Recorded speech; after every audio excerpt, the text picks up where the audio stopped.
I'm Michelle, and I'm going to share another sewing machine tip for you.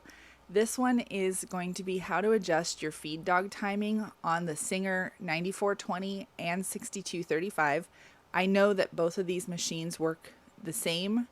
They are nearly identical in the parts, so I know this will work on both these machines. It may work for other Singers too, so hopefully this video helps you get those feed dogs going at the right time.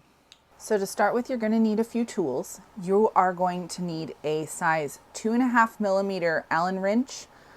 I have a multi-size set, but you don't have to. You could just get a 2.5mm size. A 5/16 socket or wrench, a Phillips head screwdriver, and a flathead screwdriver. And something to get rid of the dust, because you're probably going to have a lot of buildup in the bottom of your machine. These are the tools you'll need to get into the machine and to loosen the gears that you'll need to adjust. So let's get going. So this is our machine that we're working with for this video. You will want to unplug your power before you get started. So just unplug it. And now let's get going. So on the bottom of the machine, there are 3 points that you need to undo. There's on mine, there's a Phillips screw in here. There's a nut right here. And there's a flathead screw right over here. So we're going to undo all 3 of these and take both of these bottom pieces off of the machine.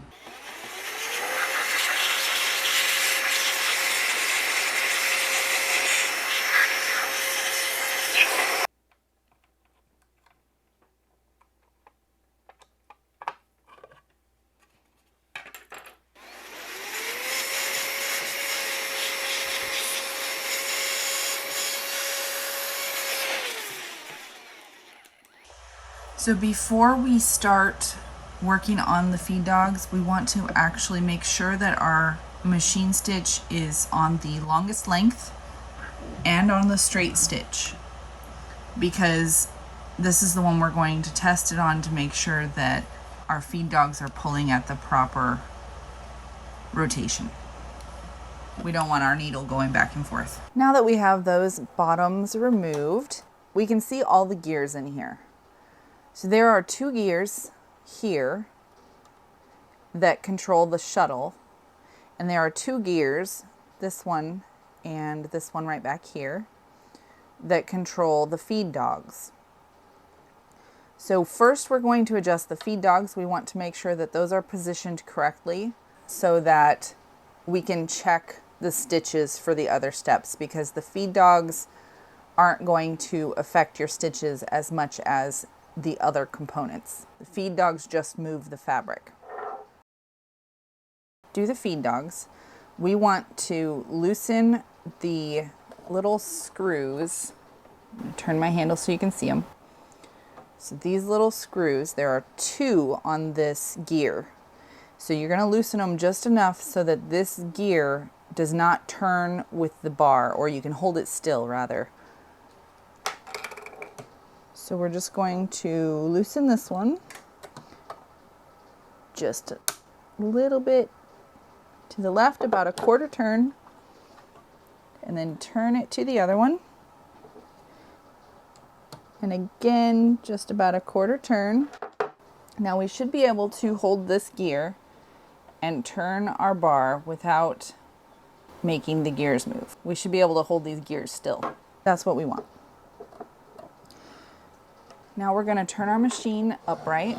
So now that we have our machine upright, we can see these are the feed dogs. And we want to raise our needle all the way to the top and have it set just before it would come back down. So cycle through and raise it to the top, and as it looks like it's going to start coming back down, just stop. So our needle should be about a 1/2 inch from the plate. The gear that we can move by hand is right here. So this is the gear that controls those feed dogs. So we want to turn it until our feed dogs are at the highest point and the farthest forward. So if they start coming back down, then you're going to go back around. And you want to just stop as they get to that forward position, but before they come down. So as far forward as they can, as high as they can, and that's where we're going to stop.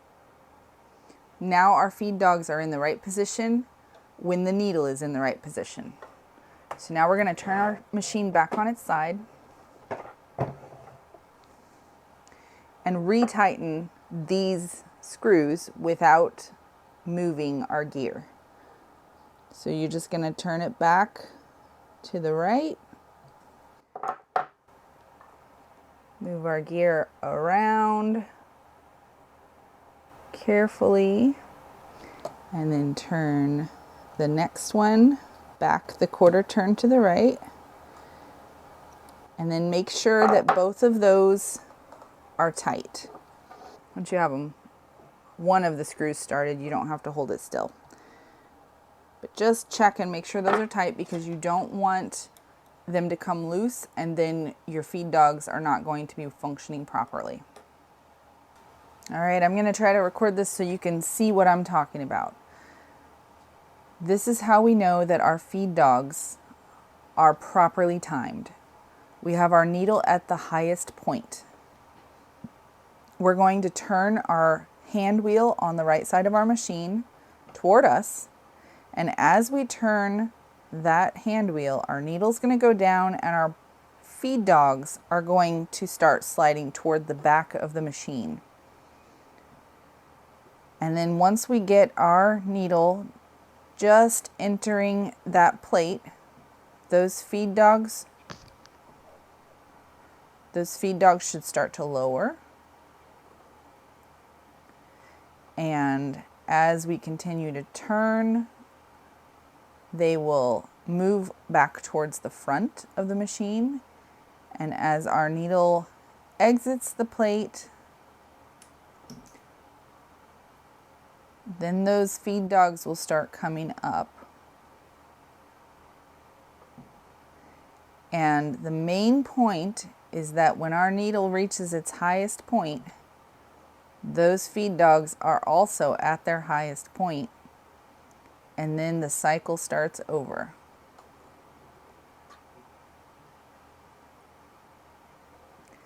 So that is how we know that those feed dogs are in the proper time. Well, that was all for this video. I hope it helped with the problem you were having with your machine, and I hope to see you again. So if you found this video helpful, please give it a like, give it a subscribe, or even just a comment would help. So I hope you have a wonderful day. If there is some future content that would be helpful to you or that you're having trouble with, please put it in the comments.